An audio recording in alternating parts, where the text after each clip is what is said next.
आज से 10 लक्षण महापर्व चालू हो गया। 10 दिन तक एक एक धर्म की व्याख्या हम सुनेंगे, सुन करके अपने जीवन को सुधारने का भी प्रयास करेंगे। आज का दिन कह रहा है उत्तम क्षमा को धारण करो। किसको धारण करना है? क्षमा तो सब करते ही हैं, लेकिन उत्तम यानी श्रेष्ठ। उत्तम मीन्स श्रेष्ठ, अच्छी। बाजार में टमाटर लेने जाएं, 3 क्वालिटी का टमाटर होता है। एक होता है आधा कच्चा आधा पक्का, जिसे आप देसी टमाटर कहते हैं। दूसरा होता है जो पेटियों में दब जाता है, कट जाता है, नरम हो जाता है या 2 दिन पुराना होता है, वो तीसरी क्वालिटी का। सेकंड का कच्चा और पक्का, और फर्स्ट क्वालिटी का दुकानदार के आगे रखा होता है, बिल्कुल सुंदर, जिसको देखकर आपका मन करता है कि टमाटर लेना है। 3 ही क्वालिटी का है, एक लो क्वालिटी का, एक मीडियम का और एक अच्छा हाई क्वालिटी का। तो जो हाई क्वालिटी का है वो सबसे अच्छा होता है। इसी प्रकार क्षमा भी 3 प्रकार की। एक क्षमा ये होती है ऊपरी, एक होती है चलो कर दिया, और एक होती है अंदर से स्प्लेस्टेस और श्रेष्ठ, हृदय से क्षमा मांगी और वो व्यक्ति ने आपको क्षमा कर दिया। आज का दिन जो कह रहा है कि क्षमा लेना और क्षमा देने का दिन है। क्या है? आज से सारे जिनाले मंदिर ठसाठस भर गए होंगे। ऐसे ऐसे नए नए चेहरा आपको मिलेंगे जो कभी जीवन में मंदिर ही नहीं जाते, साल भर जिनको जानते नहीं, पहचानते नहीं, और ऐसे लोग भी धोती पट्टा पहनकर बढ़िया थाल में द्रव लेकर के सुंदर तरीके से बैठकर 2, 3, 4, 5 आराम से 2, 2.5, 3 घंटे पूजा पाठ करके अपना पूरा समय धर्म ध्यान में निकालते हैं। तो इसलिए आज का जो दिन है चेहरे पर उल्लास का दिन है, चेहरे पर एक आंतरिक खुशी का दिन है कि हमें आज 10 लक्षण पर्व मिल गया। और सोने पे सुहागा वो हो गया कि आपको निर्गंत साधु का भी सानिध्य मिल गया। निर्गंत साधुओं का सानिध्य मिल गया। 10 लक्षण पर्व पर दुनिया भर में लोग फोन करके विद्वानों को बुलाते हैं, जहां साधु ना पहुंचे, संगीतकारों को बुलाते हैं। कोई भी हो, कैसे भी हो, एक नया उत्साह, ऊर्जा प्रारंभ हो जाती है इस 10 लक्षण महापर्व से। सुबह से देखिए बच्चे कह रहे हैं मम्मी आज तुम खाना नहीं बनाना। क्यों? आज हम भी उपवास करेंगे। मम्मी कहती नहीं बच्चे हो तुम एक काम करना, फल फ्रूट ले लेना। नहीं नहीं नहीं नहीं, नहीं हम उपवास करेंगे। ये जन्मजात संस्कार है जैन समाज के। किसके है? जैन समाज के संस्कार है। 10 लक्षण पर विदेश में भी कोई रहेगा वो भी मंदिर जाता होगा। 10 के 10 दिन 100 किलोमीटर दूर क्यों ना हो, 200 किलोमीटर दूर क्यों ना हो, वो अपने परिवार के साथ मंदिर जाकर, अरे चलो सुबह नहीं जाएगा, शाम के आरती में तो जरूर आएगा। ये 10 लक्षण पर्व के संस्कारों का ही सुंदर सुंदर प्रयोग है। आप देखिए भादो के महीने में क्यों आया? क्योंकि सबसे श्रेष्ठ माह भादो को ही माना गया। सैकड़ों त्योहार इसमें आते हैं, पुष्पांजलि, 16 कारण, रत्नात्रय, चंदन छठ, ना जाने कितने सारे व्रत, 32 व्रत इस 30 दिन के प्रयोगशाला में आकर निकल जाते हैं। इसीलिए भादो के महीने को श्रेष्ठ माना। इंद्रों में सौदर्मिंद्र, अरहंतों में तीर्थंकर, नरों में चक्रवर्ती, फूलों में गुलाब, फलों में आम, और पक्षियों में मोर, और त्रियंचों में शेर, और व्रतों में, महीनों में भादो का सर्वश्रेष्ठ महीना कहा गया, सबसे अच्छा कहा गया। इसीलिए इस महीने में सबसे ज्यादा त्याग, तपस्या और संयम और ब्रह्मचर्य पाला जाता है। आचार्य भगवान कहते तुम कितना ही पूजा पाठ करो, कितना ही दान पुण्य करो, और अगर क्रोध को नहीं छोड़ पाए तो आपका पूरा का पूरा धर्म व्यर्थ है, धूल के समान है। अगर आईने पर, जिसमें सुबह सुबह आप चेहरा देखते हैं, उस आईने पे अगर आप अपना चेहरा देखोगे तो सुंदर दिखेगा। अगर उसमें किसी ने धूल डाल दी, अब चेहरा देखेगो तो चेहरा कितनी सुंदर हो, दिखने वाला नहीं। इसी प्रकार कितना ही आप धर्म कर लें, अगर कसाय पहली क्रोध नहीं समाप्त हुई, जब तक आपका चेहरा नहीं दिखेगा, जब से यहाँ आपके दर्शन भी नहीं हुए।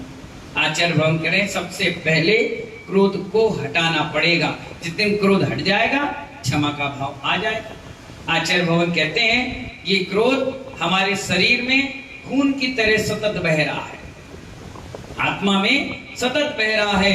जैसे शरीर है, अगर कहीं आप हल्का सा टेबल या कुर्सी की चोट लग गई तो क्या निकलता है अंदर से? कहीं से भी अगर आप गिर गए, रगड़ गए, चोट खा ली, किसी ने मार दिया, ऊपर से गिर गए, एक्सीडेंट हो गया, खरोच लग गई, किसी ने नाखून लगा दिया, नहा रहे तो दौड़ते बाल्टी की लग गई, मग्गे की लग गई, टोटी लग गई, हैंडल लग गया, तो क्या निकलेगा शरीर से? ब्लड। तो ऐसे ही महानुभाव हल्का सा निमित्त आपको मिलता है और आपका क्रोध खून की तरह बाहर निकल जाता है। जबकि आज का दिन कहता है क्षमा करिए, इग्नोर कर दीजिए। क्या कर दीजिए? अगर किसी ने कोई गलती भी कर दी तो क्या कर दीजिए? इग्नोर कर दीजिए। इससे आपके अंदर कसाय का भाव रत्ती भर भी नहीं आएगा और आपको आत्मदर्शन इजीली हो जाएगा, बिल्कुल आराम से हो जाएगा, बिल्कुल सरलता से मिल जाएगा। इसलिए आचार्य भगवान आज के लिए कह रहे हैं ये पर्व जो है 10 लक्षण, ये हमें विरासत में मिला है। जैसे पिताजी क्या करते हैं, वसीयत लिख कर जाते हैं, ऐसे हमारे तीर्थंकरों ने हमें ये विरासत में दिया और कहा कि संतों के सानिध्य में और संस्कार के साथ इस 10 लक्षण महापर्व को मनाना चाहिए, बिल्कुल आनंद और उत्साह के साथ। साधु के रहते ही समाज एकजुट हो जाती है, साधु के रहते ही अपने आप समय पे लोग आ जाते हैं। बताइए, 5 मंदिर कम से कम आधा 1 किलोमीटर दूर हैं और फिर भी महानुभाव टाइम से लोग फटाफट पूजा करके अपने समय से सिर्फ 10 लक्षण की व्याख्या सुनने के लिए बैठे। और कोई सुनाता तो शायद इसमें से आधे लोग घर में अभी बैठ करके नाश्ता पानी करके बैठे हुए, कोई अपने एकासन की तैयारी, उपास की तैयारी करता। सिर्फ संतों का आह्वान था कि आपको 10 लक्षण पर 20 साल के बाद मिला है, इसका आनंद लीजिए। कई लोग तो 10 लक्षण महापर्व मनाने के लिए क्षेत्रों पर चले जाते हैं, क्योंकि वहां घर परिवार विकल्प कुछ नहीं है, बिल्कुल आराम से पूरा 10 लक्षण पर्व करके आते हैं। कोई अपने अपने गुरुओं के पास पहुंच जाता है, जिनको अपने इष्ट और गुरु बनाया है, उनके पास बैठ करके आराधना करता है। आप सभी का सौभाग्य है कि पुण्य के योग से तुम्हारे गुरु तुम्हारे नगर में ही आकर बैठ गए, तुम्हें सौभाग्य से मिल गए और आप इस सौभाग्य को महाभाग में बदलने के लिए यहाँ सुनने के लिए बैठ गए। आचार्य भगवान कहते हैं कितना ही धर्म कर लो, पूजा कर लो, पाठ कर लो, एकासन कर लो, उपवास कर लो, अगर गर्मी बढ़े, अगर अंदर की ऊर्जा बढ़े तो किसी पे क्रोध के रूप में ना बढ़े। आचार्य बन के कितने ही धर्म कर लो, कितने पूजा कर लो, एकासन त्याग तपस्या कर लो, अगर शरीर में ऊष्मता गर्मी बढ़े तो किसी पर निकले नहीं। वो गर्मी हमारी ऊर्जा भगवान बनने में कार्यकारी बने। उस ऊर्जा का सही इस्तेमाल करो। क्या करो? पैर दिए तीर्थ बनना, आंख दिए भगवान के दर्शन, बोलने के लिए मुख दिया भगवान का गुणगान, हाथ दिए द्रव्य चढ़ाने के लिए, भगवान का अभिषेक पूजन करने के लिए, इसका कोई दुरुपयोग ना करें। आचार्य भगवान कहते हैं कितना, जितने तपस्वी उतने बड़े क्रोधी। क्या कह रहे? जितने बड़े तपस्वी उतने बड़े क्रोधी। एक सुक्ति आई है, आचार्यों ने कहा, लेकिन ये सुक्ति तपस्वियों के साथ नहीं है मानवभाव, जो क्रोध के साथ तपस्या करते हैं उनके साथ है। आपने मंदिर आए और मंदिर आकर आपने पूजा पाठ कर ली, पूरी 11 बजे तक आपने पूरी जिनवाड़ी घोल कर पी ली। अब यहां से घर गए, घर जाते ही आप अपनी बहू से लड़ मरे, बच्चे को डांट फटकार दिया, पति से कुछ बोल दिया, या घर पड़ोसी मौसा मौसी नानी से लड़ मरे, तो आपकी पूजा खराब हो गई। क्या हो गई? क्योंकि एक बार व्यक्ति गुस्सा करेगा तो मालूम है कितनी देर वो अपने आप से दूर हो जाता है? 6 घंटे। कितने घंटे? 6 घंटे। एक व्यक्ति एक क्षण के लिए भी हल्का सा गुस्सा करता है तो वो 6 घंटे अपने आप से दूर हो जाता है। कितनी दूर हो जाता है? 6 घंटे अपने आप से दूर हो जाता है। 2 बार कर लिया तो 12 घंटे, और 4 बार कर लिया तो पूरा दिन उसका खराब हो जाता है। बार बार बार बार बार बार वही वही चीजें उसको माइंड में घूमती रहती है, जो उसके साथ सुबह दोपहर शाम के घटनाएं घटी है। इसलिए गुस्सा आए तो कहना 2 मिनट रुक जाओ, 2 मिनट रुक जाओ, 2 मिनट के बाद आना। बस इतनी देर में आपके भाव चेंज हो जाएंगे। अगर गुस्सा आए भी, उससे कहिए 2 मिनट, सिर्फ 2 मिनट, डाइवर्ट। मन क्या हो जाएगा? डाइवर्ट हो जाएगा, और आपका गुस्सा अपने आप शांत हो जाएगा। अगर ज्यादा गुस्सा करते हो तो एक दिन कभी मोबाइल से अपनी वीडियो बना लो, या किसी से बनवा लो। जब कभी आप अकेले में बैठो तो उस वीडियो को देखना।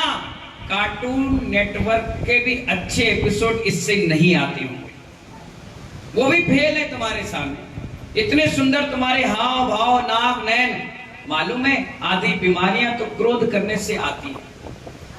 वैज्ञानिक कहते हैं अगर आपने गुस्सा किया तो आपके मुख में बनने वाली लार सूख जाती है, आपके खून में रक्त कणिकाएं जो रेड व्हाइट है वो रेड में बदल जाती है, आपकी अंतरंग की ऊर्जा डाइवर्ट हो जाती है, और शरीर से ये बीपी हाई होने लगता है। कभी कभी खून भी बहुत गर्म हो जाता है, और माइंड में क्लॉट जाकर जमा हो जाता है। कभी ब्रेन हेमरेज हो जाता है, कभी बीपी हाई होने से हार्ट अटैक आ जाता है, लीवर, किडनी सब फेल हो जाती है, सिर्फ एक चीज से, गुस्सा से। कई महिलाएं अपने पति से इतनी परेशान है, जब कभी आहार हो या प्रवचन हो या अकेले में हम बैठे हो तो आकर कहती हमारे पति देव बड़े गुस्सा करते हैं। तो मैंने कहा तुम क्या करती हो? बोले हम कुछ नहीं करते, हम देख देख कर हंसते हैं। तो मैंने हंसने का काम आग में घी का है। कभी आपने उनको समझाया?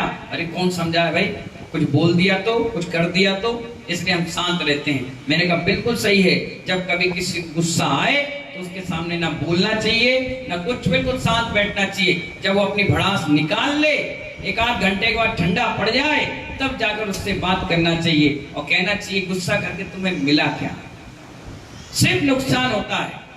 कई बार लोग मोबाइल तोड़ देते हैं, टीवी तोड़ देते हैं, भाग जाते हैं, आत्महत्या कर लेते हैं, सुसाइड कर लेते हैं, कभी मारपीट कर लेते हैं। एक व्यक्ति ने क्या किया, आया था मेरे पास, हाथ में पट्टी बंधी हुई थी। मैंने कहा अरे भाई क्या बात है, हाथ में पट्टी क्यों बंधी? बोले इसके कारण। सामने पति नहीं थी।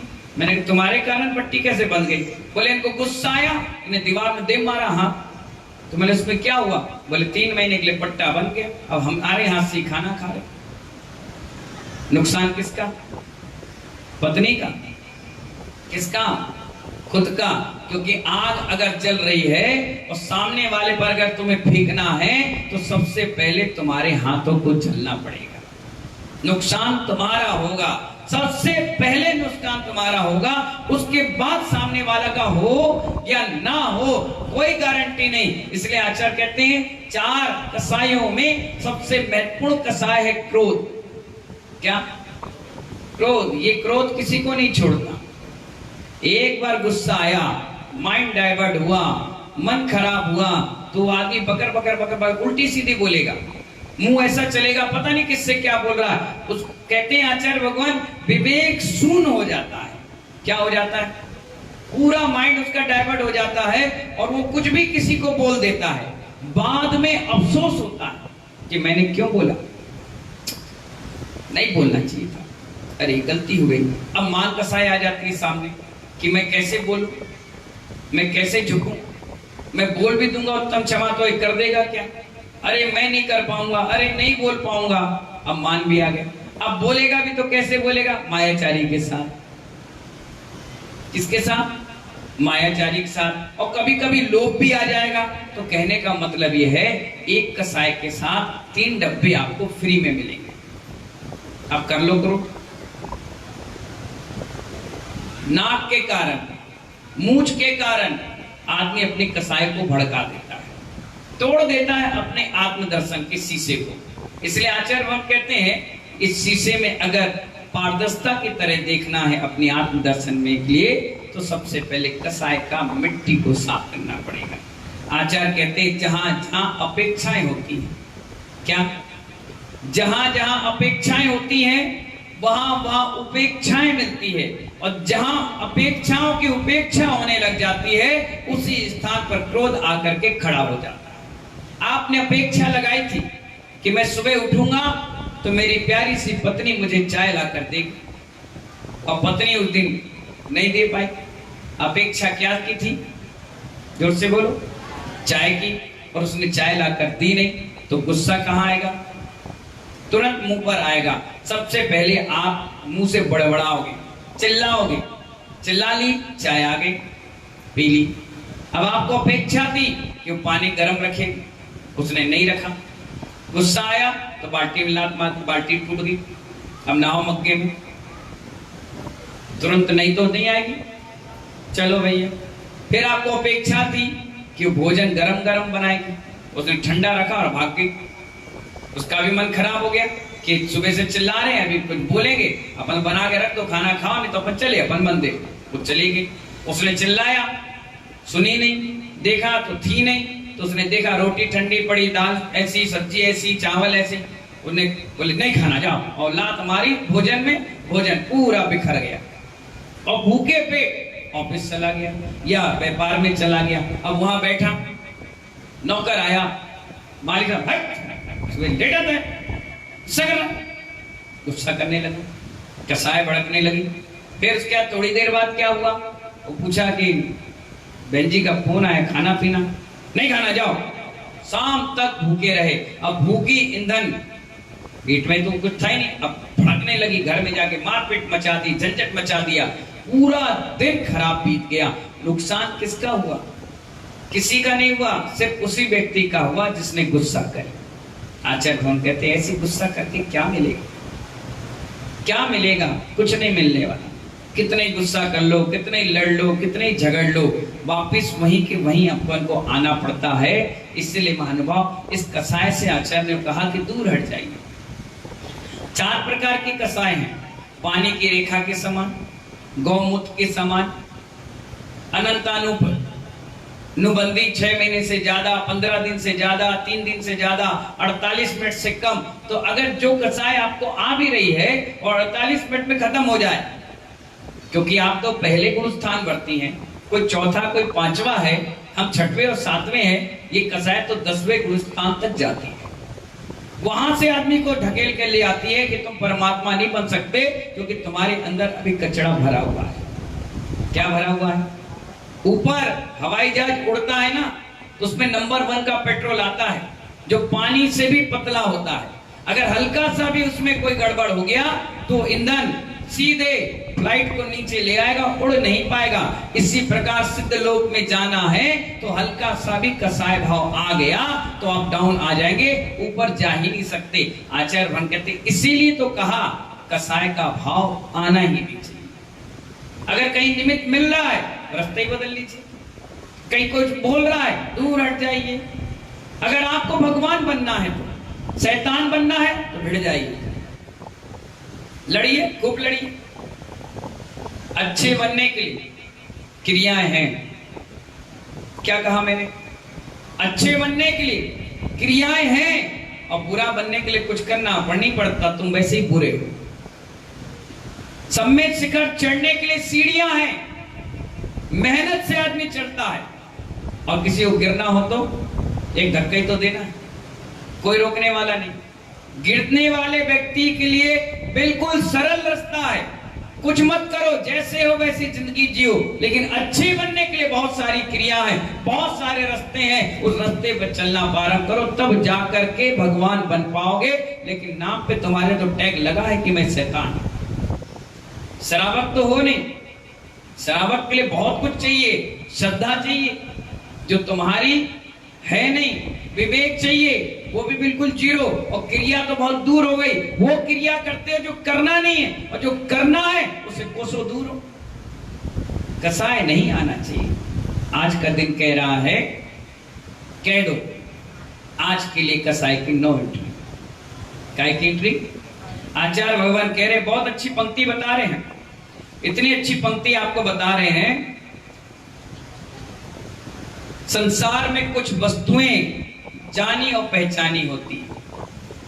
संसार में कुछ वस्तुएं जानी और पहचानी होती हैं, संसार में कुछ वस्तुएं अनजानी भी होती हैं। कमठ जैसे पत्थर बरसाने वाले बहुत हैं, कमठ जैसे पत्थर बरसाने वाले बहुत हैं, और पारस और वीर में ही क्षमावाणी होती है। कितनी बढ़िया पंक्ति आचार्यों ने हमें बताई। आज का दिन बच्चे, महिलाएं, जेंट्स सब के लिए बहुत अच्छा है, क्योंकि आज कई प्रकार के जैन आपको मंदिर में मिलेंगे। कौन कौन से मिलेंगे? सदैया। पहले कौन से?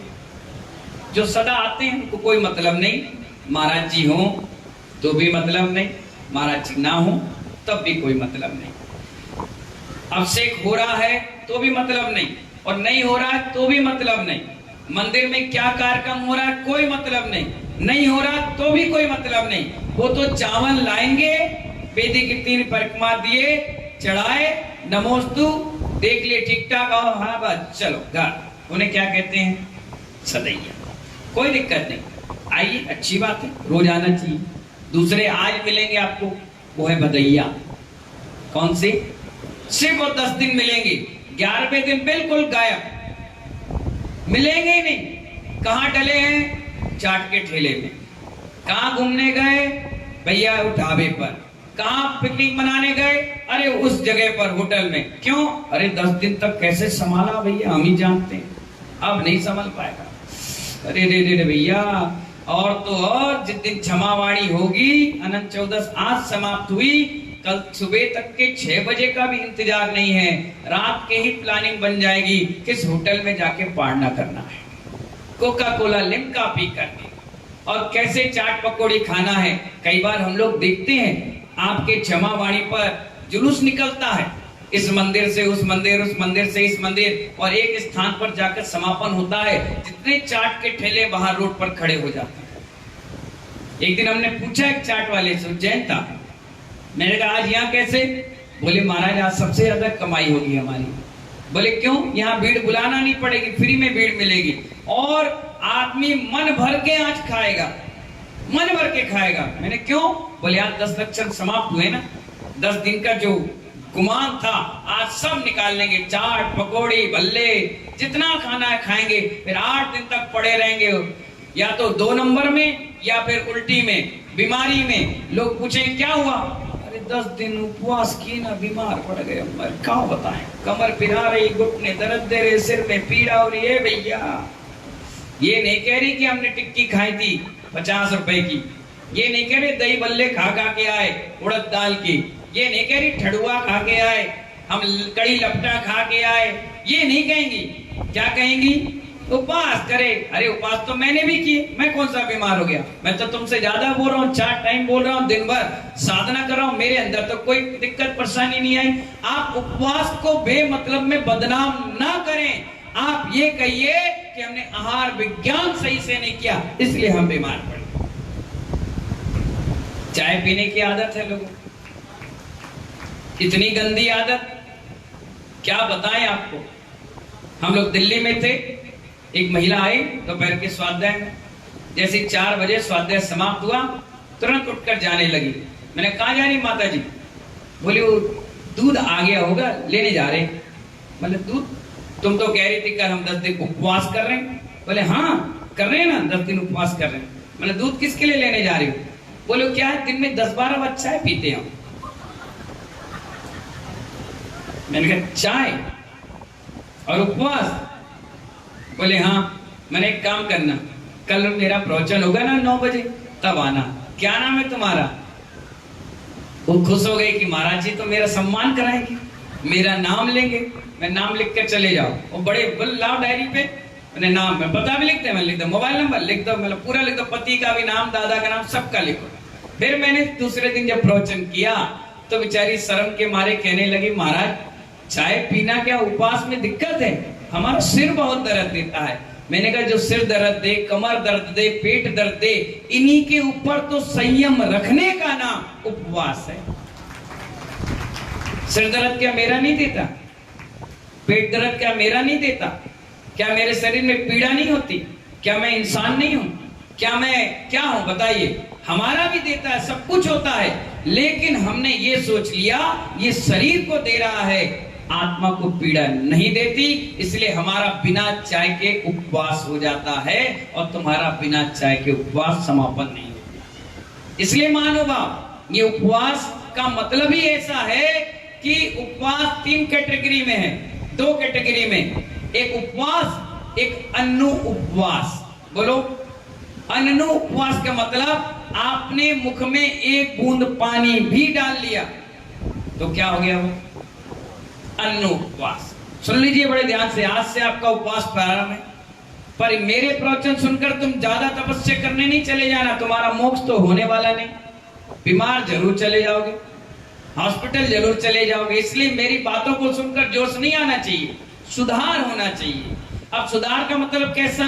उपवास का मतलब जैसा हमारा है, शाम के आपने कुल्ला कर लिया, आप ग्रस्त में, हमने सुबह कर लिया, शाम के सूर्य अस्त से पहले कुल्ला कर लिया, कुल्ला करके 9 बार नमोकार मंत्र कर उपवास की धारणा मन में संकल्प ले लिया कि कल मेरा उपवास, यानी 12 घंटे पहले से आपको पुण्य मिलना चालू, सुबह का उपवास और दूसरे दिन सुबह तक का, तो 24 घंटे ये हो गए और 12 घंटे यहाँ हो गए, तो कितने घंटे का पुण्य मिला? 36 घंटे का। पर ये ध्यान रखना, इस पूरे 36 घंटे में रसगुल्ला नहीं दिखना चाहिए, छोले भटूरे नहीं दिखना चाहिए, चमचम और मलाई कोफ्ता नहीं दिखना चाहिए।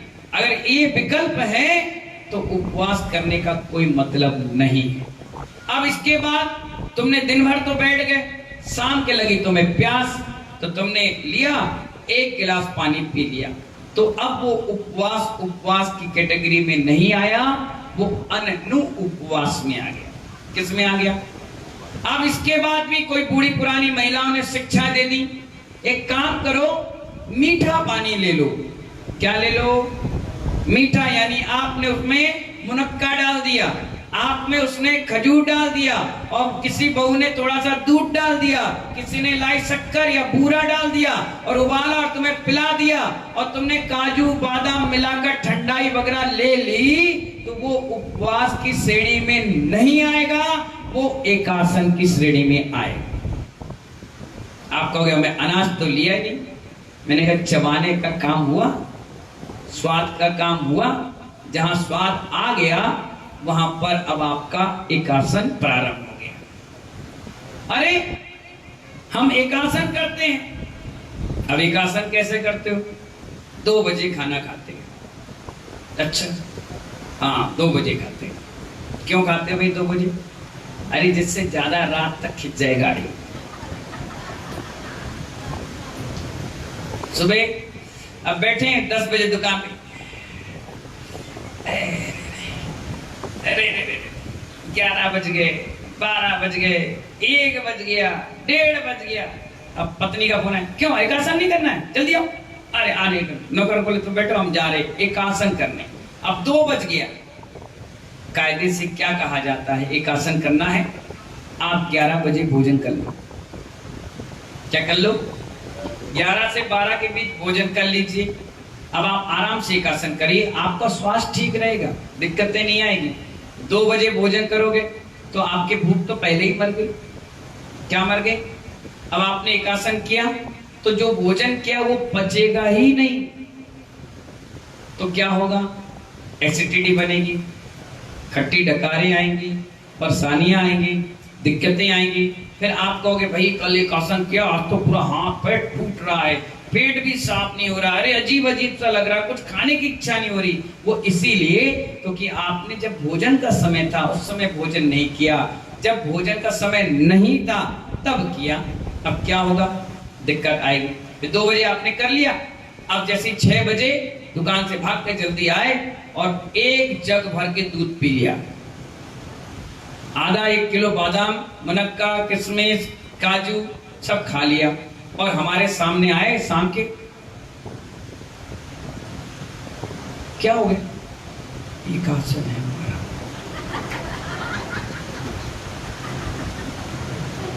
तो मैंने कहा एकासन है, कोई पाप थोड़ी ना कर लिया जो मुंह ऐसा डायनासोर की तरह बनाया है। ऐसा क्यों बनाया? अच्छे से करो सेवा। पीछे से बच्चा बोला शाम के भी खाया था पापा ने। क्या भैया शाम के खाए तुमने? हाँ थोड़ा सा दूध, हाथ ऐसा दिखा रहा है, इतना सा बादाम और ये। नहीं पापा आधा किलो था पूरा। अरे चुप चुप। अब बताइए मेरे से, आधा किलो बादाम मुनक्का सबकी चटनी बनाकर ठंडाई बनाकर तुमने पी ली, वो एक आसन नहीं रहा, दुशासन हो गया। मैं भाई क्या हो गया? हम लोग करते हैं ना एक आसन, रोज करते हैं, एक टाइम एक पानी एक व्यवस्था, बिल्कुल एक टाइम एक आसन पे मौन रहकर शांति से कर लिया, कुल्ला कर लिया, उसके बाद दूसरे टाइम का कोई चैप्टर ही नहीं, उसी समय सब कुछ त्याग कर दिया। इसे कहते हैं सबसे अच्छा एक आसन। क्या कहते हैं? अब मुझे मालूम है आपकी कैपेसिटी नहीं है एक आसन की, आप प्रयास कर रहे हो सब चीजों की, इसीलिए उस एकासन उपवास को बदनाम ना करें। ये कहिए कि हम सुबह अनाज लेते हैं, शाम के फलाहार लेते हैं, टेंशन नहीं, ना तुम्हें कोई मार रहा, ना कोई पीट रहा, ना कोई तुम्हें बदनाम कर रहा। जितनी तुम्हारी शक्ति उतनी तुम्हारी भक्ति, जितनी तुम्हारी चादर उतना फैलाइए अपना पैर। क्यों ज्यादा हौच पौच मचा कर रखा है? और बच्चों को ये शिक्षा दोगे कि एक आसन में ऐसा किया जाता है, तो बच्चे तो बिल्कुल बैठे ही शिथिलाचार के लिए। तुमने इतनी सी छूट दी, वो इतना करेंगे, तुमने इतना किया वो इतना करेंगे, तुमने इतना किया तो बिल्कुल फाड़ के इतने पहुंच जाएंगे। तुम मंदिर मत जाओ, तुम मंदिर मत जाओ, वो कहीं नहीं जाएंगे। तुम मंदिर जाओगे वो दूर से दर्शन करेंगे, तुम पूजा करोगे वो आकर के अर्घ चढ़ाएंगे, तुम अभिषेक करोगे तो पूजा करेंगे। कहने का मतलब तुम जितना करोगे उससे 25% बच्चों से उम्मीद रखना कि वो करेंगे। और कई बच्चे इतने अच्छे होते हैं कि माँ बाप घर में पड़े हैं और बच्चे आके अभिषेक पूजन विधान करके चले गए। कई बार पिता के पुण्य से पूरा घर खाता है और कभी कभी बच्चों के पुण्य से पिता को मिलता है। इसलिए महानुभाव, आज का जो उत्तम क्षमा का दिन है वो ये कह रहा है, ऐसे कॉम्पिटिटर में कभी आपको त्याग तपस्या नहीं करना चाहिए। और महिलाएं भी बहुत होशियार रहती हैं, जेंट्स भी बड़े होशियार रहते हैं। किसी ने उपवास किया तो उसके बगल में जरूर बैठेंगे, क्या कर रहे हैं? उपवास कर, पर इतने में उसके अंदर मान कसाया, मैं उपवास कर रहा हूं, उपवास कर। और किसी ने दिन भर में नहीं पूछा तो ऐसी बैठेगी। पति बोले क्या आज मरी मराई सी क्या दिख रही? किसी ने पूछे नहीं तुम उपवास कर रहे। आज किसी ने पूछे नहीं कि पूछने के लिए, सम्मान के लिए, माला के लिए, मुकुट के लिए उपवास नहीं होता। अगर यही चीज मैं करने लग जाऊं तो मैं तो तुमसे ज्यादा फूल के बैठ जाऊंगा। मुझे कोई लेने नहीं गया, मुझे कोई पूछने नहीं गया, मुझे कोई बुलाने नहीं गया, मुझको अर्घ नहीं चढ़ा रहे, मुझे पूजा नहीं कर रहे, मेरी आरती नहीं कर रहे, मेरा नाम नहीं ले रहे। ऐसे में तो मैं तो चले जाऊंगा तुम्हारे साथ नीचे ही। नहीं महानुभाव, कॉम्पिटिटर के लिए नहीं, मान सम्मान के लिए नहीं, यश कीर्ति बढ़ाने के लिए, प्रतिष्ठा बढ़ाने के लिए साधना नहीं की जाती। साधना हमारे कसाय को सुखाने के लिए की जाती है। काय के लिए की जाती है? जो कसाय है, जो एनर्जी है जो दूसरी जगह डाइवर्ट हो रही है, उसको सही जगह पे डाइवर्ट करने के लिए हमने उपवास त्याग तपस्या कर रहे हैं। शरीर सुखाने का नाम 10 लक्षण महापर्व नहीं है। शरीर सुखाने का नाम 10 लक्षण महापर्व नहीं है। कसायों को सुखाने का नाम 10 लक्षण महापर्व है।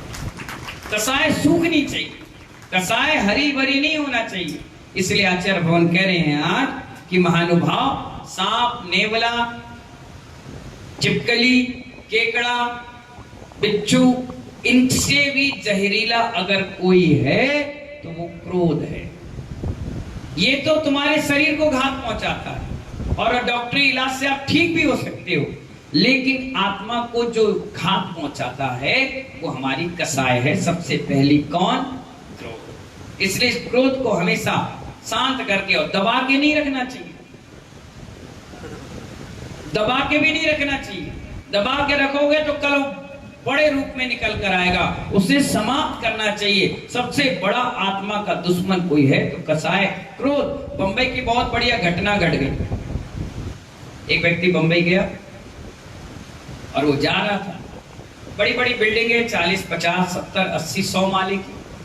ऊपर से किसी व्यक्ति ने अपनी बालकनी से दाल फेंकी।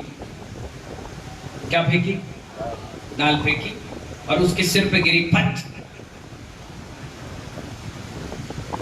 मैंने देखा होगा, कौन है, देखता नहीं अंधे कहीं के, ये वो। अब इतना चेहरा दिखाओ वहां से, नीचे दर, बता रहा तेरे को, नीचे दर। गुस्सा आ गया, आदमी ऊपर से बोला, वहीं रुक, आ रहा हूं।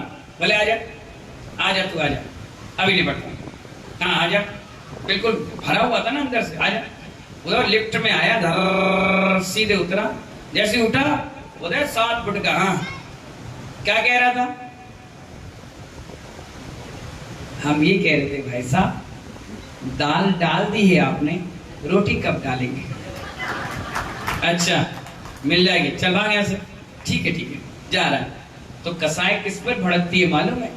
अपने से पहलवान पर नहीं, अपने से कमजोरों पर। आप देखना, पिताजी ने बच्चे से कुछ कहा, दादाजी ने अपने बच्चे से कुछ कहा, वो बोल नहीं पाया, अंदर दबा कर रख गया। अब दबी दबी रही, वो कमरे में आया, पत्नी कुछ पत्नी पर भड़बड़ा गया, पूरी कसाई वहां से उल्टी करी और सीधे पत्नी पर, पत्नी में भर गई। तो बच्चे चुपचाप किस पर निकली? पिताजी व्यापारी पे गुस्सा नहीं कर पाए, उनकी कसाई वो भड़की। पिताजी किस पे बोले? माँ से बोल नहीं सकते, तो बच्चा दिखा, उस पर भड़बड़ा गए। बच्चे किससे बोले? और पत्नी कमजोर थी, उस पर भड़बड़ा गए। अब पत्नी किससे बोले? तो बच्चे पे भड़बड़ा गए। बच्चा किससे बोले? तो खिलौने तोड़ दिया, टीवी तोड़ दिया, गुस्सा करने लगा, कांच के बर्तन फोड़ दिया। मम्मी बोली, भैया एक कसाई ने पूरे घर को तहस नहस कर दिया। इसलिए हमेशा कमजोरों पर कसाई निकलती है। आपसी सिस्टम वाले व्यक्ति होगा, बिल्कुल आपके तरह का, उस पे नहीं निकलेगी। आपसे मजबूत होगा, उस पे नहीं निकलेगी। हमेशा छोटे को दबाया गया है, इसलिए कहा कसाई को दबाओ ही मत, निकाल के समाप्त कर दो। इससे आपके आत्मा में कोई कलुषित परिणाम नहीं रहेंगे। मन में वो बातें घूमेंगे नहीं, बार बार बार बार। कई बार मन में बातें आ जाती हैं, आदमी रोने लगता है, व्याकुल होने लगता है। तो आचार्य कहते हैं कि ऐसी व्याकुलता और रोने से अच्छा है कसाई को निकाल लो। निकाल लोगे, हल्के हो जाओगे। और कम से कम जब आप पूजा पाठ प्रतिष्ठा करेंगे तो आपको कोई दिक्कत और परेशानियां नहीं होगी। आचार्य भगवान कहते हैं आदमी चिड़चिड़ा और सूख जाता है ज्यादा कसाई करने से। आप देखना, जो हरे भरे मस्त होते होंगे वो अलग से आपको नजर आएंगे, खुश रहते हैं, मस्त रहते हैं। कई ऐसे भी परिवार हैं जिनको कितने भी कुछ बोल दो वो बेशरम की तरह रहते हैं, उनके अंदर कोई कसाई भाव रहते नहीं। अपन को लगता है बड़े सीधे हैं, कुछ बोल नहीं रहे। नहीं भैया, वो जानते हैं कसाई करूंगा तो मेरा ही अपघात होगा, पर घात तो हो ही नहीं सकता। आचार्य भगवान कहते हैं जो क्रोध नहीं करता उसके सारे मित्र बन जाते हैं। क्रोध जो नहीं करता है उसके पूरे विश्व में जितने जीव हैं सारे मित्र बन जाते हैं, और विपत्ति आने की भी संभावनाओं के समय मरहम लगा जाते हैं। वे ही आत्म शुद्धि में सबसे बड़े सहायक बनते हैं। इसलिए आचार्य कहते हैं कि कसाय भाव तो रत्ती भर भी अपनी आत्मा में नहीं आना चाहिए। न्यूयॉर्क में एक वैज्ञानिक ने एक परीक्षण किया। न्यूयॉर्क में एक वैज्ञानिक ने बहुत बड़ा परीक्षण किया कि क्रोध आदमी को कहां से कहां तक ले जाता है। बहुत रियलिटी की बात आपको बता रहे हैं। उसने एक खरगोश लिया और उसको पिंजरे में बंद कर दिया, और एक व्यक्ति के पास गया जो सबसे ज्यादा गुस्सा कर रहा था। उसको बोला आपका थोड़ा सा ब्लड सैंपल में चाहिए। उसने कहा ले लीजिए। उस समय बहुत गुस्से में था, उससे लगाई और एक निडिल में ब्लड ले लिया, और आ करके जो सांप खरगोश मूली और गाजर खा रहा था उसके शरीर में सिरिंज से उसने ब्लड डाल दिया। मालूम है महानुभाव, 10 मिनट में वो खरगोश दांत कटकटाने लगा, सारे बाल उसके खड़े हो गए, सुंदर खरगोश गोरा सा काला कलूटा दिखने लग गया, और 10 मिनट में वो एक्सपायर हो गया। उस वैज्ञानिक ने क्रोध की कहानी पर जो रिसर्च कर रहा था उसने अपनी पुस्तक पर लिखा कि एक क्रोध करने वाले व्यक्ति का 2, 4, 5 ग्राम खून जब दूसरे के शरीर में जाता है तो वो मर गया खरगोश जैसा जीव। सोचिए जिसके शरीर में खून होगा वो कितनी बार अपना अपघात कर रहा होगा। यानी अपनी आत्मा से, अपने शरीर से कितना बड़ा हम छल कर जाते हैं कि हमारा शरीर भी हमें धोखा दे देता। कई बार गुस्सा करने से अटैक आ जाता, गुस्सा ज्यादा कर लिया तो पैरालिसिस अटैक आ जाता है, शरीर काम करना बंद कर जाता है, और वही लोग तुम्हारी सेवा में तत्पर रहते हैं जिस पर तुमने क्रोध किया है। इसलिए महानुभाव, क्रोध का जवाब ईंट से नहीं देते, पत्थर का जवाब पत्थर से नहीं देते। आचार्य कहते हैं अपना ही सिर फोड़ना हो जाएगा, इसलिए क्रोध का जवाब क्षमा से देना चाहिए, स्वयं से परमात्मा को जोड़ना हो जाएगा। इसलिए थोड़ी सी समझदारी का प्रयोग करें, क्रोधी के समक्ष अंधे और बहरे बनने का नाटक करें। क्या क्या नाटक करें? क्रोधी कोई व्यक्ति है और आपके सामने ही है और आपके घर का ही मेंबर है, उसके सामने बैठ नहीं पड़ेगा, तो वहां क्या बन जाओ? अंधे बन जाओ और बहरे बन जाओ। अगर अंधे और बहरे बनने का नाटक आपने कर लिया तो आचार्य भवन कहते हैं ना उसकी कोई बात सुनिए, ना उसके तरफ देखिए, वो अपने आप अनजान बन जाएगा, बिल्कुल अनजान बन जाओ, और वो अपने आप धीरे धीरे बड़बड़ा के शांत हो जाएगा और धीरे से आपका रास्ता निकल जाएगा। इसलिए घर जाकर आज कोई भी व्यक्ति गुस्सा करे तो आपको अंधे और बहरे का नाटक करना है, बनना नहीं अंधे बहरे। क्या करना है? नाटक करना, उसके तरफ देखो ही मत। अगर आप देखोगे तो उसे लगेगा कि मेरी बात किसी पर असर कर रही है। अगर आप दुकान पे रास्ते में जाता है ना व्यक्ति, साड़ी ले लो, साड़ी ले लो, साड़ी ले लो, आम ले लो, आम ले लो, ककड़ी ले लो, ये ले लो, वो ले लो, अगर आप देखते हो तो उसको लगता है कि ग्राहक मेरे पास आकर्षित हो रहा है, और चिल्लाने लगता है, और चिल्लाने लगता है, और वो सोचता है कि मेरा माल अब बिक जाएगा, ये महिला ने, जेंट्स ने देख लिया। और अगर आप नहीं देखोगे तो चिल्लाएगा थोड़ी देर, ले लो पानी, ले लो पानी, ले लो ठंडाई, ले लो, और आपने देखा ही नहीं, तो धीरे से उसका जो चिल्लाने का तरीका वो डाउन हो जाता है। अगर किसी इतनी भीड़ में किसी गुस्सा आ जाए, सुनना है प्रैक्टिकल चीज बता रहा हूं, अचानक किसी गुस्सा आ जाए और 4 लोग उसके पास चले, अरे भाई साहब, अरे हट तेरी तो हट, और चिल्लाए और सब लोग हट जाओ, वहां से जाओ मत उसके पास।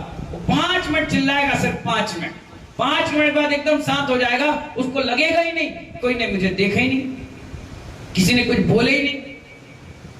मैं भी हूं, मैं अगर प्रवचन कर रहा हूं और आप यूं हिला रहे हो सिर, या खुश हो रहे हो, हिल रहे, डुल रहे, समझ रहे हो, तो मुझे भी बोलने में आनंद आ रहा है। आप सीट की तरह बैठ जाओगे बिल्कुल ऐसे, और मैं बोलता चला जाऊंगा, तो 5 मिनट बाद बोलूंगा हो गया प्रवचन भैया मैं जा रहा। क्यों? क्योंकि आपने कोई भी इंगित मुझे नहीं किया कि आप समझ रहे हैं, आपने कुछ बोले ही नहीं, कोई इंप्रेस ही नहीं रहा आपका, तो आप क्या हुआ? चले गए। इसलिए जब भी बॉलर क्रिकेट टीम में आता है तो उसके हाव भाव देखकर बैट्समैन घबराने लगता है। जब ये हाथ मुंह आंख कान ऐसा टेढ़ा कर रहा है तो बॉल कैसा फेंकेगा, और तुम ऐसे फेंको तो सामने ले छक्का, कि ये क्या हो गया?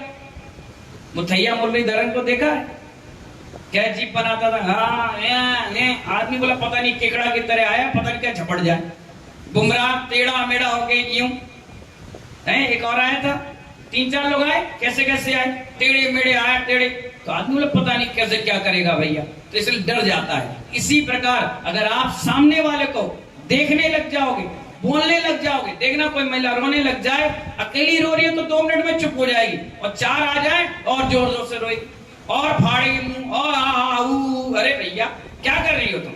ऐसी कसाय है, जब कसाय भड़के और 4 आदमी तुम्हें पकड़ ले तो तुम समझ जाओ वो और भड़केगा। छोड़ दो उसको, छोड़ दो, 1 मिनट चिल्लाएगा, कितना चिल्लाएगा, एक कैपेसिटी रहेगी, वो अपने आप शांत हो जाएगा। क्या हो जाएगा? इसलिए आचार्य कहते हैं अंधे और बहरे बन जाओ। क्या बन जाओ? इसीलिए अंधे और बहरे बन जाओगे तो कोई दिक्कत ही नहीं आएगी। ध्यान ही मत दो, चिल्लाते रहो। ये चीज हमारी माँ कहती है। हमारे पिता जब उनको गाली दे, चिल्ला चोट करते थे तो हम बीच में कूद पड़ते थे, अरे क्या हल्ला गुल्ला, तुम शांत रहो। मैंने मैं शांत रहो, अभी देखना 2 मिनट में चुप हो जाएंगे। जब क्या भरा है, चुप हो गए, बोले लो शांत हो गए। मैंने कहा ये तो शांत हो गया, ये तो बढ़िया। अंधे बन जाओ, अब है ना देखो और ना सुनो। आदमी चिल्लाएगा, कितनी देर चिल्लाएगा? ये संगीतकार भी है, कितने भजन सुना देगा बताओ? कितना सुना लोगे तुम? कंटिन्यू 1 घंटा सुना लेगा। वो भी कब सुनाएगा? जब सुनने वाले बैठेंगे, देखने वाले देखेंगे। डांस वाला कितनी देर तक डांस करेगा बताओ? कितनी कर लेगा? 1 घंटा कर लेगा, 2 घंटा कर लेगा। जब देखने वाला और सुनने वाला ही नहीं रहेगा तो 2 भजन के बाद बोलेगा अरे क्यों भजन कोई था ही नहीं, कोई है ही नहीं।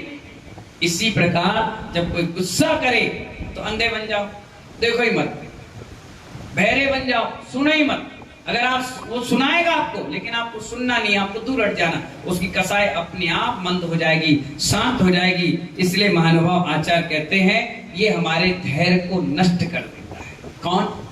कसाय। कसाय में भी कौन? क्रोध। हमारे शास्त्र ज्ञान में शून्य हो जाते हैं।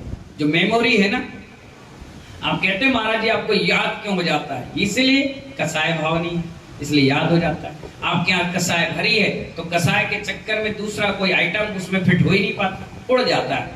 आचार्य कहते हैं सब कुछ नष्ट हो जाता है। क्रोध के समान इस आत्मा का कोई शत्रु आज तक हुआ ही नहीं। सबसे बड़ा कोई शत्रु अगर है तो वो है क्रोध। वास्तव में आत्मा का सबसे बड़ा शत्रु क्रोध है। यह आत्मा के गुणों को नष्ट करके चतुर गति में भ्रमण कराता है।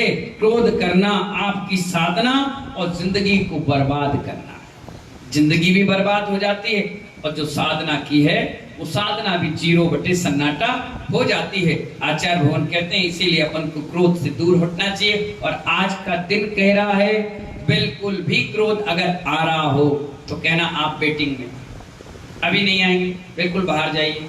आज का दिन कम से कम 364 दिन आप करते होगे कसाय क्रोध, लेकिन आज के दिन उसको कहना आज का 10 लक्षण का प्रारंभ का दिन है और क्षमा भाव के साथ हम आज इस कार्यक्रम को प्रारंभ कर रहे हैं। हमारी कसाय क्षमा हो जाए, हमारे बैर भाव क्षमा हो जाए, हमारे अंदर कलुषित भाव क्षमा हो जाए, अगर किसी से बैर भाव है तो वो भी क्षमा हो जाए। और क्षमा के साथ इस कार्यक्रम की शुरुआत करेंगे तो आपकी आत्म दर्शन मिलेगा, सुंदर तरीके से आपका चित्रण होगा, अच्छे से चारित्र को धारण करेंगे, ज्ञान को धारण करेंगे और सम्यक दर्शन को मजबूत बनाएंगे इन्हीं मंगल भावनाओं के साथ। जय बोलिए उत्तम क्षमा धर्म की, 10 लक्षण महापर्व की।